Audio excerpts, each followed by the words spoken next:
De gracia al Eterno por su misericordia y su fidelidad para con nosotros. Y en este audio, aparte adicional de todos los que, estoy subiendo en base a los textos de las Escrituras, una de las cosas ¿por qué el hebreo? ¿Por qué el arameo?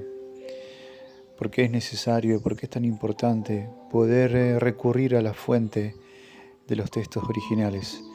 Primeramente porque es una cuestión cultural, una cuestión lingüística que hace a un pueblo, al Dios de ese pueblo que es el pueblo de Israel.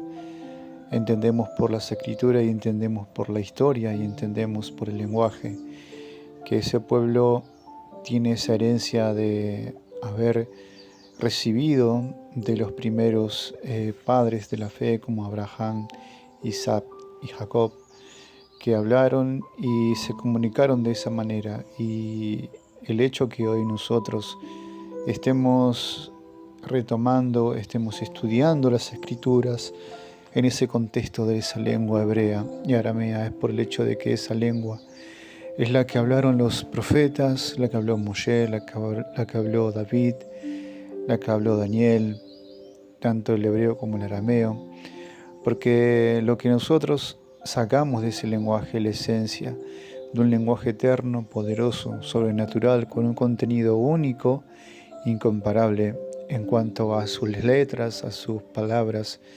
Es un idioma que esconde profundidades eternas, principios eternos desde un verso, desde un capítulo, desde una letra, desde los verbos, desde los sustantivos, inclusive desde secuencias de espacios de letra a letra.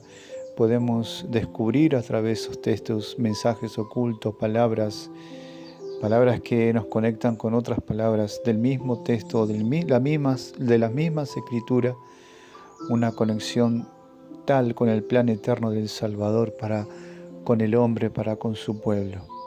Una de las cosas ¿por qué estudiamos el hebreo? Porque la misma palabra que hace al significado de la palabra hebreo o los hebreos, que significa Hebrit, esa palabra Hebrit significa los que cruzan al otro lado, los que salen de un lugar para moverse a otro.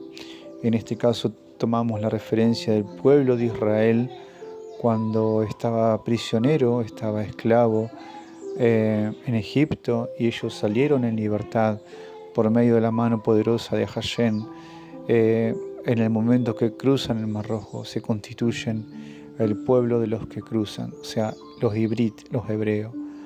¿Por qué los hebreos? Porque es un pueblo que salió de la esclavitud para trascender, para recibir un mandamiento, para recibir una palabra, para recibir una instrucción, para recibir preceptos, consejos eternos, para vivir una vida justa, para vivir una vida en santidad y apartados, para hacer luz a las naciones.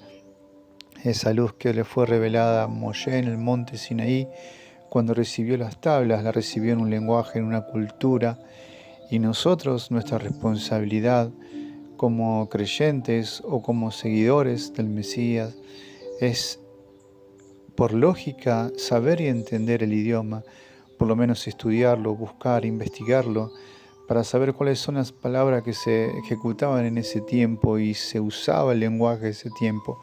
Por eso hoy no podemos quedarnos simplemente con una traducción al español, y mucho menos con un lenguaje como muchos toman la referencia del griego, que está bien, pero tenemos que entender que el griego de ese tiempo era un lenguaje que se usaba mucho para el comercio, para la política y muchas cuestiones que hacían al movimiento de una nación.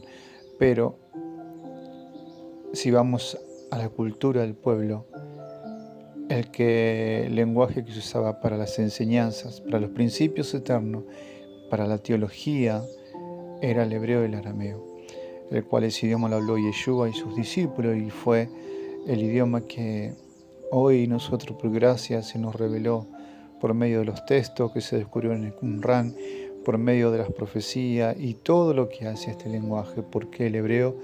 Porque es un lenguaje que en cada letra esconde poder, sabiduría, entendimiento a todos aquellos que quieran beber y buscar de esa fuente verdadera.